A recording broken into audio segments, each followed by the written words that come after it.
estoy comunicado en este momento con Enrique Valderrama. Él es representante de lo que es la coordinadora de la Asociación Civil Centro para la Democracia Social, comunicador social.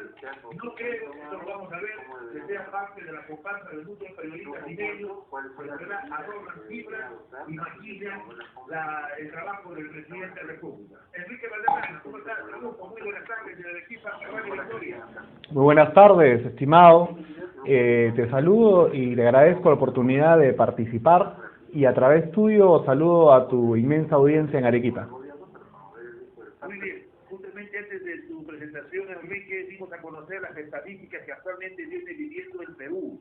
No sé cuál es tu lectura, tú como comunicador, representante de esta Asociación Civil para la Democracia Social, cuál es tu lectura de todo lo que viene pasando en el país, no solamente lo que se refiere a la reacción del Estado, sino también a lo que se refiere cómo reactivar nuestra economía en varios ámbitos. Hablamos social, hablamos políticamente, hablamos de la parte económica, en fin, ¿cómo crees que el Estado está enfrentando esta pandemia que estamos viviendo? Yo creo que Vizcarra y su gabinete, por llamarlo de algún modo, swing, ha demostrado un absoluto fracaso. Creo que la perspectiva respecto a la reactivación económica, al manejo de la crisis sanitaria y a la planificación estratégica que hubiese permitido prever mucho de lo que ha pasado ha sido realmente deplorable.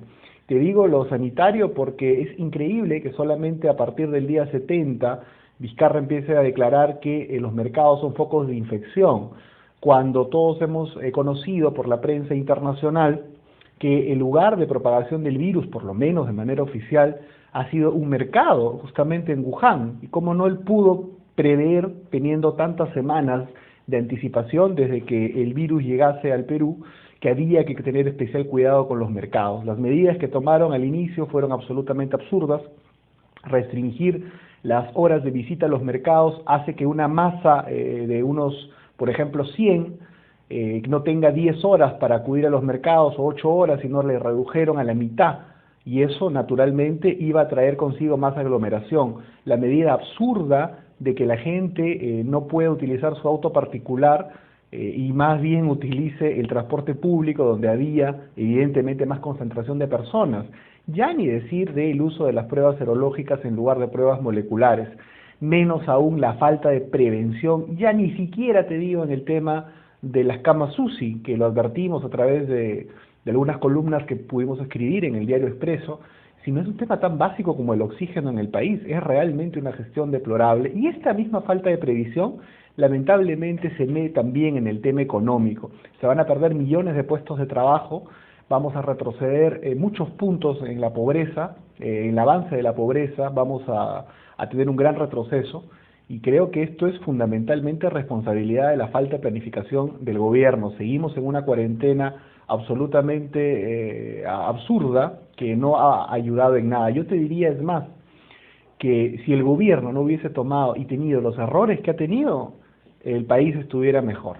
Mira lo que te estoy diciendo, porque no se hubieran tomado las medidas absurdas que se han tomado, ni hubiera habido, por ejemplo, este pico y placa por género, o algunas otras ideas pues absolutamente descontextualizadas que tiene el entorno presidencial.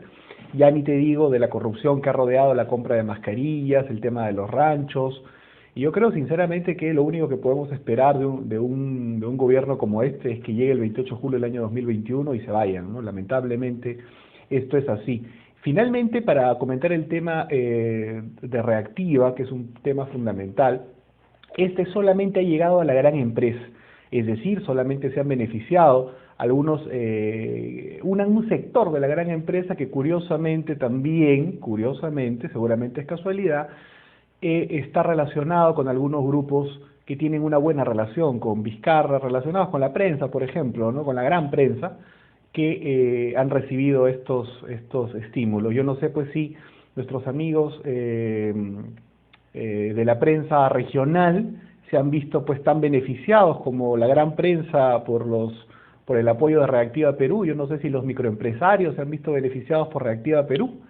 Entonces yo creo que ese es un punto fundamental. Acá solamente se gobierna para los amigos, solamente se gobierna para un sector de los grupos económicos grandes, y se gobierna simplemente para ejercer el poder de manera absolutamente incapaz. Y yo empiezo a pensar en términos un tanto autoritarios, ¿no?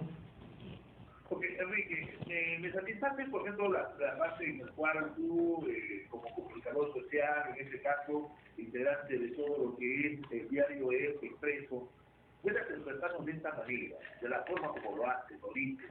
Pero yo me pregunto, y en Arequipa, que estaba en este momento Radio Victoria, cubre todo lo que es Cusco, Puno, Arequipa, Moquegua, Tacna, en todas sus provincias, están escuchando Radio Victoria. ¿Por qué los medios de comunicación limeños, que no quiero dar nombres, pero ya nos imaginamos, nos niegan lo que tú acabas de decir? De la forma como se reparte la torta, de los errores garrafales que ha cometido el presidente Martín Vizcarra, que han subestimado el impacto de una pandemia, que ha centralizado su ayuda solamente en Lima, que ha repartido miles de millones, no solamente para grandes empresarios de Reactiva Perú, sino que también se ha dado dinero a las AFP para poder subvencionar la devolución del 25%. ¿Por qué no lo dicen? ¿Por qué no critican en Lima tal como tú lo dices, Enrique? Mira, una explicación puede ser porque ellos justamente estaban apelando a recibir esos fondos, ¿no? Así que como no cuentan ya con una solidez determinada para poder, y además en el marco de una crisis, sostenerse pues sin gran avisaje privado o sostenerse sin este tipo de subvención estatal, lo que han terminado convirtiéndose muchos de ellos, y algunos de sus periodistas lamentablemente, es simplemente en comparsa del presidente de la República. Y eso realmente me parece a mí deplorable. Pero hay un punto importante que nosotros tenemos que analizar y que debe ser la responsabilidad mayoritaria de las expresiones más auténticas en cuanto a la comunicación, que es justamente el esquema regional.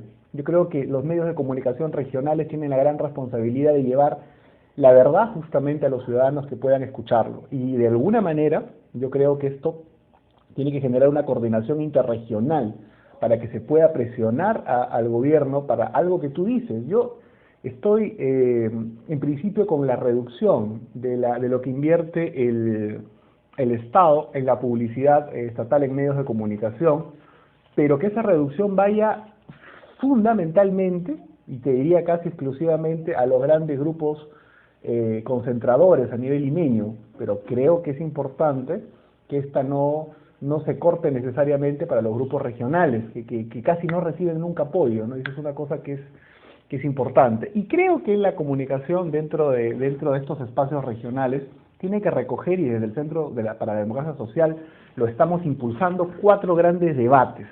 El primer debate tiene que ser por la democratización del crédito en el país, es decir, el abuso financiero de los bancos, los intereses, creo que es un punto fundamental. Tenemos el crédito más caro de América Latina.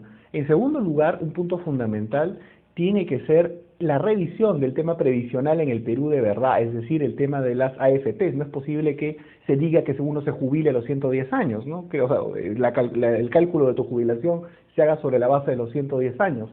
Tercer punto, el tema de los laboratorios en el Perú y el costo de los medicamentos. Se tiene que abrir un debate y se tiene que dar una lucha desde la sociedad civil porque no se abuse con la salud de los peruanos. Y finalmente, un tema que a veces a algunos se los escapa, pero es transversal. Hay que parar el abuso del duopolio de combustible en el país, porque eso finalmente termina encareciendo todo. Yo creo que si desde la sociedad civil, más allá de percepciones únicamente partidarias o políticas, nosotros nos unimos en estas luchas, yo creo que vamos a impulsar una agenda social importante para las próximas elecciones y sobre todo y fundamentalmente mantener al ciudadano informado de este tipo de cuestiones y que no le digan, porque a mí me sorprende mucho, por ejemplo, y con esto finalizo, cómo existe, por ejemplo, paros regionales agrarios muy grandes y en la prensa limeña nunca se le da cobertura. O sea, a veces ha habido paros agrarios que han involucrado 14 regiones y en la prensa limeña no ha salido ni siquiera una foto. Eso es algo terrible y creo que por eso tenemos que luchar para poder colocar estos temas en la mente del ciudadano.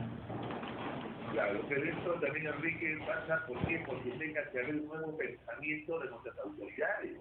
Por más, por ejemplo, aquí en Arequipa te digo lo que la población, ¿no? Y no me equivoco, con las llamadas telefónicas que a diario existe en la radio, aquí en Victoria, la población, por ejemplo, le da un respaldo a este Congreso, por eso que Lima lo digan populista, protagonista, oportunista, pero hay normas que por lo menos han beneficiado a comparación de otros Congresos de la República. Ahora, ese es uno. El otro, para cambiar el chip de la población que en estos momentos piensan como el pasado, yo creo que va a tener que hacer un trabajo muy tenaz, muy concienzudo de los futuros políticos, ¿no te parece?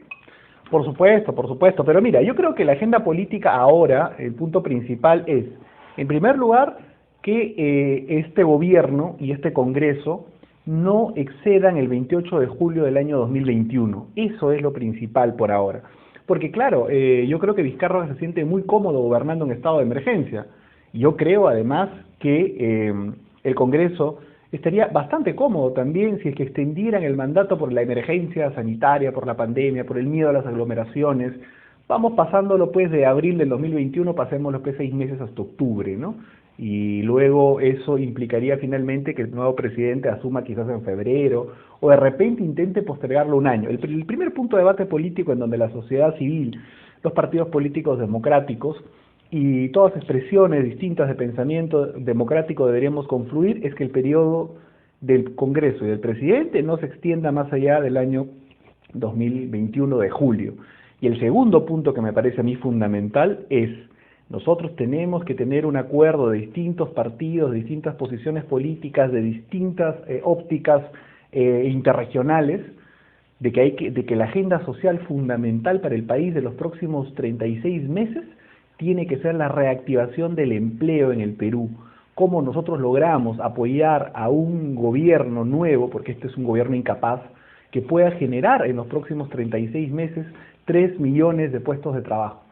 Creo que esa es la agenda social fundamental, porque es lo que al ciudadano le va a preocupar. La clase media va a dejar de ser clase media, va a ir a ser clase pobre, y creo que muchos han perdido sus empleos, van a estar precarizados, y creo que eso es lo principal ahora. Creo que no debemos perder el tiempo en otro tipo de debates importantes, pero sin duda el empleo está definitivamente por encima de cualquier otra agenda. Claro, y no solamente que se cumpla lo que está en la Constitución, ¿no? 28 de julio de 2021 debería haber elecciones. Y tiene que haber nuevo presidente, que debe empezar. En fin, pero no solamente eso, Enrique, sino también que se hagan las investigaciones de todos los gastos que se vienen haciendo, porque el día de hoy hay una jarra de dinero para todos los niveles y nadie sabe si están cumpliendo los fines.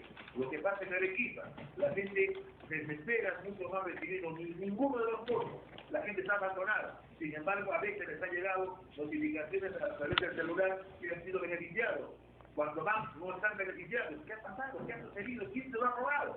Eso tiene que llevar una investigación minuciosa por parte del Congreso de Enrique. Yo destaco dos puntos de vista muy importantes de miembros del Centro para la Democracia Social. El economista César Peirano ha dicho que esta cuestión de depender de Reino Unido es una suerte de nuevo contrato Grace, que es un punto importante porque fue un ícono en la historia de la corrupción en el Perú. Y en segundo lugar, destaco lo que ha dicho el comunicador Iván Arenas, a veces en diferentes portales de opinión, en que hay que constituir una comisión de la verdad COVID para saber el número de muertos, para saber la corrupción de la que se han aprovechado en el marco de la emergencia los diferentes niveles de gobierno, porque hay que recordar que naturalmente este ejecutivo de Vizcarra está absolutamente atravesado por la corrupción, pero no hay que olvidar la corrupción también de los gobernadores regionales, la corrupción de los alcaldes provinciales, la corrupción de los alcaldes distritales. Tiene que haber una comisión que evalúe todo lo que ha sucedido. Yo creo que hablar de una comisión de la verdad COVID para hablar del tema sanitario, para hablar del tema de la corrupción, y sobre todo también el número de fallecidos, que la cifra se quiere maquillar, es absolutamente necesario. Ok, Enrique, muy bien. Estamos luchando contra la pandemia, este coronavirus, pero la corrupción sigue subiendo, no solamente por los ministros, viceministros, funcionarios, sino también la propia policía, como lo has dicho, gobernadores, alcaldes, en fin, es otra pandemia que tenemos, una epidemia que tenemos, la desgracia que estamos viviendo en el Perú que tenemos que luchar. Enrique Valderrama, muchísimas gracias, columnista del diario Expreso de la Capital de la República, a diferencia de lo tradicional, señora, que usted escucha, o amigo que usted escucha en los medios capitalinos que llegan a Arequipa o que lo venden en la pantalla, a escuchar usted el otro lado de la noticia. Enrique, muchísimas gracias. Muchas gracias y un saludo al pueblo arequipeño.